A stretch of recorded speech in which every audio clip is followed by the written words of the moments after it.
ওমর বলেন, আমি রাসূলের ঘরে প্রবেশ করলাম। প্রবেশ করার পরে চারটি জিনিস পেয়েছি।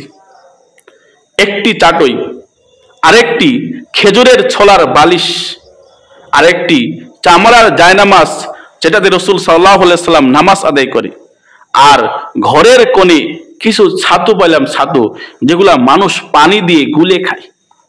এই চারটা জিনিস শুধু পাইছি। একটা চাটই যেটাতে রাসূল সাল্লাল্লাহু আলাইহি সাল্লাম ঘুমান, আর একটা খেজুরের ছলার বালিশ যেটা রাসূল সাল্লাল্লাহু আলাইহি সাল্লাম মাথায় দেন, আর নামাজ পড়ার জন্য চামড়ার একটা জায়নামাজ, আর ঘরের মধ্যে কোণে একটু খাবার ছাতু যেটা মানুষ পানি দিয়ে গুলে খায়। ওহুয়া মুস্তাদিউন আলা হাসিরিন, আল্লাহর নবী চাটয়ের উপর শুয়া আছেন। কদ আস্তারাহু ফি যামবিহি, আর চাটয়ের উপর শোয়ার কারণে রাসূলের শরীরের মধ্যে চাটয়ে দাগ পড়ছে, দাগ পড়ছে। ফাবাকাইতু, আমি রাসূলের এই অবস্থা দেখে কান্না শুরু করলাম। আল্লাহর নবী আমাকে বললেন, এ ওমর, মা ইউবকিকা, ওমর তোমাকে কোন জিনিসটা কাঁদাইতেছে, তুমি কেন কান্না করতেছো? ওমর বলেন, লিমা লা আবকি ইয়া রাসূলুল্লাহ, ও আল্লাহর নবী, আমি কেন কান্না করব না? আপনার এই অবস্থা, আনতা রাসূলুল্লাহ, আপনি তো আল্লাহর রাসূল, আনতা সফাতুর রাসূল, আপনি তো সকল রাসূলের নির্যাস, নবিউল আম্বিয়া, মুসাদ্দিকুল আম্বিয়া, নবিয়াদু জাহান, নবিয়াদু আলম, ফখরে মওজুদাত। আপনার জন্যই তো আল্লাহ পুরা পৃথিবীকে এত সুন্দর করে সাজিয়েছেন। ওয়াল কাইসার ওয়াল কিসরা ইয়ালবাসুনাল হারিরা ওয়াত তিবাস, রোম পারস্যের বাদশারা এরা রেশমি কাপড় পরিধান করে কত সুন্দর সোফার মধ্যে, তোশকের মধ্যে ঘুমাইতেছে। আর আপনি তো দুজাহানের বাদশা, আপনার ঘরে মাত্র একটা চাটই, একটা খেজুরের ছলার বালিশ, চামড়ার একটা জায়নামাজ, অল্প কিছু ছাতু। আমি ওমর কিভাবে সহ্য করি? আল্লাহর নবী ওমরকে বললেন, ও ওমর, আমা তার দ, ওমর তুমি কি এটাতে রাজি না?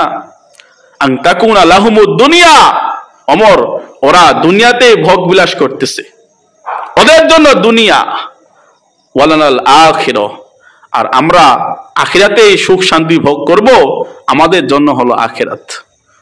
ওমর বলেন, ও আল্লাহর নবী, আমি এটাতেই রাজি হয়ে গেলাম। আরেক হাদিসের বর্ণনায় আসছে, আব্দুল্লাহ ইবনে মাসউদ রাদিয়াল্লাহু তাআলা আনহু বলেন, আমরা আল্লাহর নবীকে বললাম, লাউ তাখাযনা লাকা বিতাআন, ও আল্লাহর নবী, আমরা আপনার জন্য একটা নরম বিছানা বানিয়ে দেই, তোশক বানিয়ে দেই। আল্লাহর নবী বললেন, মালি ওয়ালিদ দুনিয়া, এ আমার সাহাবারা, দুনিয়ার সাথে আমার কিসের সম্পর্ক? মা আনা ফি দুনিয়া ইল্লা কারাকিবিন, আমি দুনিয়াতে ওইরকম মুসাফির, যে মুসাফির ইস্তাযাল্লা তাহতা শাজারাতিন সুম্মা রাহা ওয়া তারাকাহা, যে গাছের ছায়ায় একটু আশ্রয় নিল, একটু আশ্রয় নেওয়ার পরে আবার সে গাছের ছায়া ছেড়ে চলে গেল, তার যাত্রা শুরু করলো। আল্লাহ দুনিয়াতে আমাকে পাঠাইলেন ভোগ বিলাস করার জন্য না, এখানে কিছুদিন রবের ইবাদত করব, এরপরে দুনিয়া ছেড়ে চলে যাব। এটাই হলো রাসূল সাল্লাল্লাহু আলাইহি সাল্লামের জীবন। আমাদের আয়েশা বলেন, এই দুনিয়ার মানুষ তোমরা শুনো, রাওয়াইতু হিলালান সুম্মা রাওয়াইতু হিলালান সুম্মা রাওয়াইতু হিলালান, চাঁদ উঠছে ডুবছে, আবার উঠছে, আবার ডুবছে, আবার উঠছে, আবার ডুবছে। 3 মাস আমাদের বাসার চুলার মধ্যে আগুন ধরে নেই। আমরা 3 মাস পর্যন্ত চুলার মধ্যে আগুন দিতে পারি নাই, খাবার ছিল না। কিছু খেজুর আর দুধ খেয়ে আমরা বেঁচেছিলাম। দুনিয়ার মানুষ, রাসূলের এই হাদিস থেকে শিক্ষা নেওয়া উচিত যে আমরা এই দুনিয়ার মধ্যে দুনিয়ার জন্য আসি নাই, আসি দুনিয়াতে রবের ইবাদত করার জন্য।